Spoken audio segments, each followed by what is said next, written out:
योग सिद्धि प्राप्त साधु पुरुष के लक्षण तथा शिव से साक्षात्कार करने वाले उपायों का वर्णन। सूत जी बोले, हे श्रेष्ठ ब्राह्मणों, जिनके ऊपर भगवान शंकर कृपा करते हैं उनको बताता हूँ। महेश्वर भगवान सज्जनों पर, आत्मा को जीतने वालों पर, द्विजातियों पर, धर्म के जानने वाले पर, साधु पुरुषों पर, आचार में श्रेष्ठ आचार्यों पर, आत्मा में शिव को जानने वालों पर, दयालु पुरुषों पर, तपस्वियों पर, सन्यासियों पर, ज्ञानियों पर, आत्मा को वश में करने वालों पर, योग में तत्पर रहने वाले पुरुष पर, श्रुति स्मृति को जानने में श्रेष्ठ तथा हे द्विजो, श्रौत स्मार्त कर्म के जो विरोधी न हो, ऐसे मनुष्यों पर कृपा करते हैं। अब इन सब की अलग अलग व्याख्या करते हुए सूत जी कहते हैं कि हे द्विजो, जो श्रेष्ठ पुरुष ब्रह्म के पास ले जाए अथवा जाए वे संत कहे हैं। दशों इंद्रियों के विषयों को दूर करके 8 प्रकार के लक्षणों से युक्त जो पुरुष हैं तथा जो सामान्य स्थिति में और धन की कमी व अधिकता में न क्रोध करते हैं न हर्ष करते हैं, वे जितात्मा पुरुष कहे जाते हैं। ब्राह्मण, क्षत्रिय, वैश्य में युक्त पुरुष द्विजाति कहलाते हैं। वर्ण आश्रमों में युक्त ये द्विजाति जन सुख से करने वाले हैं। श्रौत स्मार्त के धर्म का ज्ञान करना ही धर्मज्ञ कहा है। विद्या के साधन के द्वारा ब्रह्मचारी और गुरु की सेवा में रहने वाला पुरुष साधु है। क्रिया की साधना के द्वारा गृहस्थ भी साधु है, ऐसा कहा है। तपस्या की साधना करने के कारण वन में रहने वाला वखान सभी साधु कहा गया है। यत्न करने वाला यति भी साधु ही है, क्योंकि वह योग साधना करता है।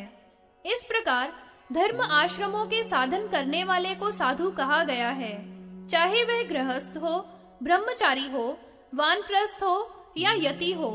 धर्म अधर्म शब्दों को समझाकर जो कर्म में तत्पर होता है तथा क्रियाशील होता है, उस धर्मज्ञ को आचार्य कहना चाहिए। कार्य को कुशल पूर्वक करना धर्म तथा अकुशलता से करना ही अधर्म है। धारण करने योग्य कर्मों को करने के कारण ही उसे धर्म कहा गया है। अधारण करने योग्य कर्म ही अधर्म कहे गए हैं। धर्म के द्वारा इष्ट की प्राप्ति आचार्यों द्वारा उपदेश की गई है तथा अधर्म से अनिष्ट की प्राप्ति बताई गई है।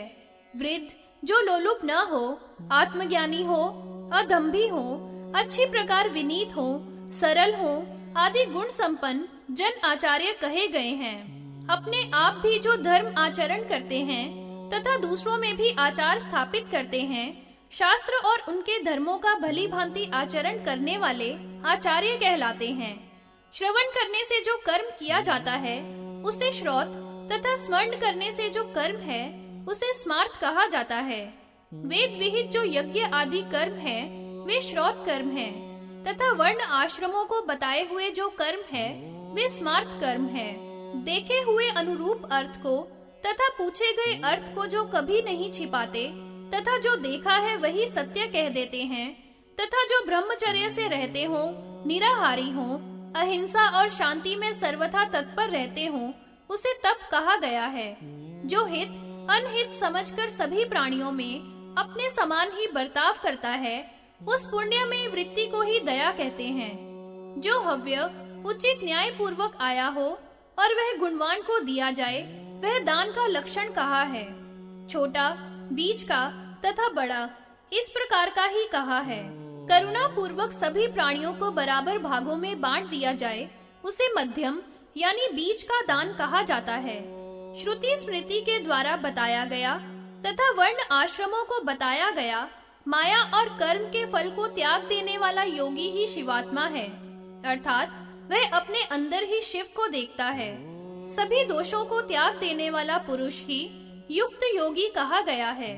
जो पुरुष असंयमी न हो तथा विषयों में आसक्त न हो, विचारवान हो, लोभी न हो, वही सच्चा संयमकारी है। अपने लिए अथवा दूसरों के लिए अपनी इंद्रियों को समान रूप से प्रयोग करता है तथा कभी झूठ में अपनी आत्मा को प्रवेश नहीं होने देता, यह शम के लक्षण है। अनिष्ट में कभी भयभीत नहीं होता तथा इष्ट में कभी प्रसन्न न होता हो। ताप तथा विषाद निवृत्ति और विरक्ति से सदा अलग रहे, वह सन्यास का लक्षण है। कर्मों से आसक्ति न रखना अर्थात कर्मों से अलग रहना ही संन्यास है। चेतना तथा अचेतना का विशेष ज्ञान ही वास्तव में ज्ञान कहा है। इसी प्रकार के ज्ञान युक्त तथा श्रद्धा युक्त योगी पर भगवान शंकर की कृपा होती है, उसी पर वे प्रसन्न होते हैं, इसमें संशय नहीं है। हे ब्राह्मणों, वास्तव में यही धर्म है, किंतु परमेश्वर के विषय में गुह्य जो रहस्य है उसे सब जगह प्रकट न करे। शिव की भक्ति ऐसे पुरुष को बिना संदेह के ही मुक्ति प्रदान कर देती है। भगवान शिव अपने भक्त के वश में रहते हैं, चाहे वे अयोग्य ही क्यों न हो। उसे अनेक प्रकार के अंधकार से छुड़ाकर उस पर प्रसन्न होते हैं। उसे ज्ञान, अध्ययन, पढ़ाना, हवन करना, ध्यान, तप, वेद शास्त्र पढ़ना या सुनना, दान देना तथा हजारों चंद्रायण व्रत करना तथा और भी अनेक प्रकार के व्रतादि रखना भक्त के लिए जरूरी नहीं है। उस पर तो शिव सदा प्रसन्न रहते हैं। हे श्रेष्ठ मुनियों, जो लोग भगवान शिव की भक्ति नहीं करते वे इस पर्वत की गुफा के समान संसार में गिरते हैं और भक्त भगवान के द्वारा उठा लिए जाते हैं। हे ब्राह्मणों, जब मनुष्य इस संसार में भक्तों के दर्शन मात्र से ही स्वर्ग आदि लोकों को प्राप्त कर लेते हैं, तो भक्तों के लिए तो दुर्लभ ही क्या है। भक्त लोग भगवान शिव की कृपा से ब्रह्मा, विष्णु तथा देवताओं के राजा इंद्र तथा और भी अन्य उत्तम स्थानों व पदों को प्राप्त कर लेते हैं। भक्ति से मुनि लोगों को बल एवं सौभाग्य की प्राप्ति होती है। हे ब्राह्मणों, प्राचीन समय में बनारस के अविमुक्त क्षेत्र में विराजमान भगवान श्री महेश्वर जो रुद्र हैं, उनसे भगवान पार्वती ने जो बात पूछी थी और जो भगवान रुद्र ने रुद्राणी देवी पार्वती को जो बताया था वह सुनाता हूँ। वाराणसी पुरी में भगवान रुद्र को प्राप्त कर भगवती इस प्रकार पूछने लगी। देवी बोली, हे प्रभो, हे महादेव जी, आप किस उपाय या पूजा के द्वारा वश में हो जाते हो? विद्या के द्वारा या तपस्या के द्वारा अथवा योग के द्वारा? सो मुझे आप कृपा करके बतलाइए। सूत जी कहने लगे, हे ऋषियों, इस प्रकार भगवती के वचनों को सुनकर शिव जी ने पार्वती जी को देखा। फिर बाल चंद्रमा के तिलक को धारण करने वाले शिव जी पूर्ण चंद्रमा के समान सुंदर मुख वाली पार्वती जी से हंसते हुए इस प्रकार बोले, हे देवी, इस सुंदरपुरी को प्राप्त करके बहुत ही सुंदर प्रश्न तुमने पूछा है। हे पार्वती जी, इसी प्रकार का प्रश्न बहुत समय पहले हिमालय की पत्नी मैना ने हिमालय से किया था, उसका मुझे स्मरण हो रहा है। हे विलासिनी, जो तुमने आज पूछा है वह पूर्व काल में पितामह ब्रह्मा जी ने पूछा था। हे कल्याणी, ब्रह्मा ने मुझे श्वेत नामक कल्प में श्वेत वर्ण का देखा तथा सद्योजात नामक मेरे अवतार को देखा।